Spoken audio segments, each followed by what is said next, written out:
Je suis avec le premier député de la nouvelle circonscription d'Argenteuil, la Petite Nation, M. Stéphane Lauzon. Bonsoir. Bonsoir. Tout d'abord, l'émotion est peut-être un peu redescendue là, en comparaison avec hier soir. Comment ça va aujourd'hui? Ça va bien. La santé va bien. On est encore sur les émotions. On a remercié la population, la famille. On a envoyé des centaines et des centaines de courriels de Facebook, de Twitter. Ça rentre par des messages textes. C'était surtout ça aujourd'hui, avec quelques entrevues, mais on sent aussi la pression retomber. Et puis, on peut également apprécier la victoire d'hier, aujourd'hui. Donc, je suis très content du dénouement. Mais justement, si on fait un petit bilan de campagne avec cette victoire d'hier, est-ce que vous y attendiez? On avait quelques signes depuis plusieurs jours. On avait aussi la réponse de la population, des gens avec lesquels on a frappé à beaucoup de portes. On a défoncé des portes. J'ai été un gars de terrain pendant la campagne. J'ai rencontré tout près de 25 000 personnes. Dans la campagne, c'est une possibilité de 85 000 voteurs, qui est énorme pour une campagne. La longueur de la campagne a fait aussi que j'ai pu rencontrer beaucoup de gens des organisations du porte-à-porte. On était tout près de 74 bénévoles hier pour la journée du vote. Donc, on a toute une organisation qui a fait en sorte qu'on avait des signes lesquels pouvaient gagner, mais peut-être pas par une aussi grande majorité. Justement, vous l'avez mentionné, ça a été une très longue campagne, on ne se le cachera pas. Plusieurs personnes disent que c'est grâce à la longueur de la campagne que les libéraux ont remporté un gouvernement majoritaire. Qu'est-ce que vous en pensez? Bien, il y a plusieurs facteurs. Comme je vous l'ai dit, c'est de travailler sur le terrain a fait une grande différence, mais je ne me donne pas tout le crédit. On a un chef qui a fait un travail remarquable. Il y a aussi les gens qui ne voulaient pas de campagne négative, comme M. Harper, M. Meeker ont fait. M. Harper, M. Meeker ont décidé de faire une campagne aussi sur une longue période sur des sujets comme le NICAB, avec lequel nous, on s'est tenus vers en arrière en parlant plus positif.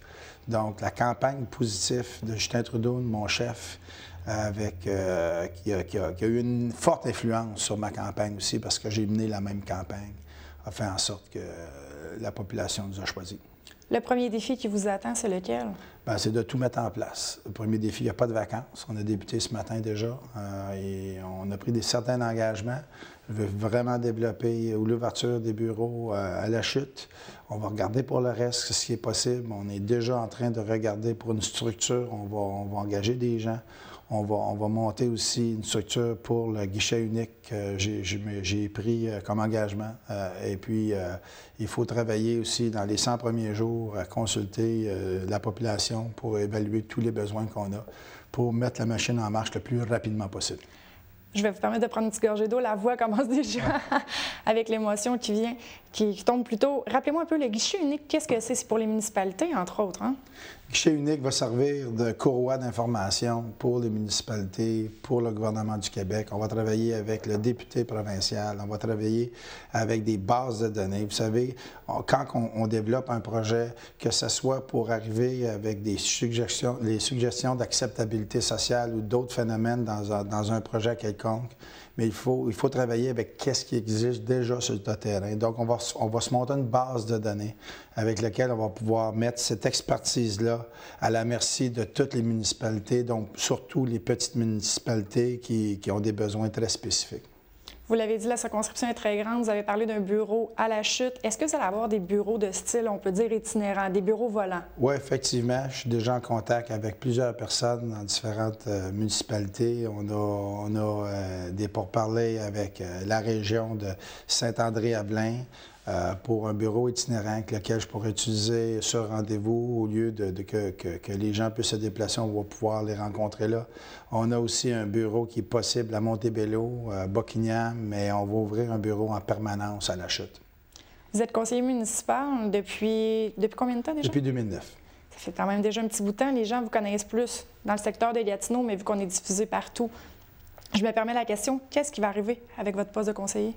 Bien, mon poste de conseiller, il va y avoir une transition qui va se faire dans un ordre dans les plus brefs délais, c'est-à-dire qu'il va y avoir une élection pour me remplacer. Il faut que je sois assermenté avant, comme député fédéral, avant de quitter mon poste au niveau municipal. Il va y avoir une transition qui va se faire aussi dans le partage de dossiers, ainsi de suite, faire en sorte que la population puisse avoir les mêmes services. On a des confrères puis des consoeurs de travail qui veulent prendre la relève pour la transition. Puis par la suite, il y aura une élection. Ce sera le prochain qui va prendre la relève. Donc, votre futur successeur ne doit pas avoir peur. Vous n'allez pas lui laisser les dossiers en disant « Tiens, lis tout ça, bonne lecture de chevet. » Non, j'ai déjà un très bon sens d'organisation. Les dossiers sont à jour.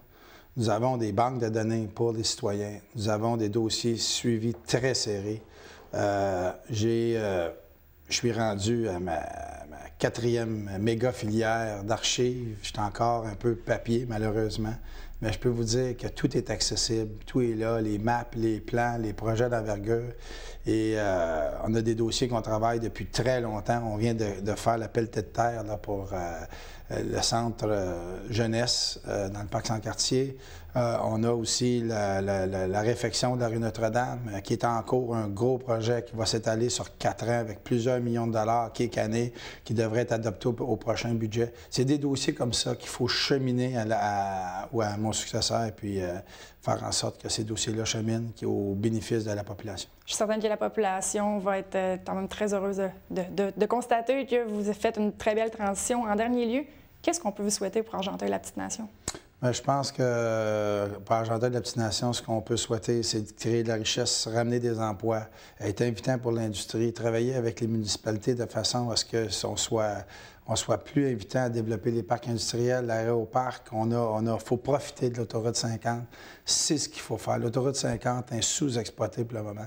Et puis, on a une richesse avec la 50. Il faut le mettre en pratique. Il faut ramener l'économie à partir des investissements d'infrastructure et être plus invitant pour les industries. Monsieur Zon, vous êtes le bienvenu aussi souvent que vous le voulez. Merci beaucoup. Merci.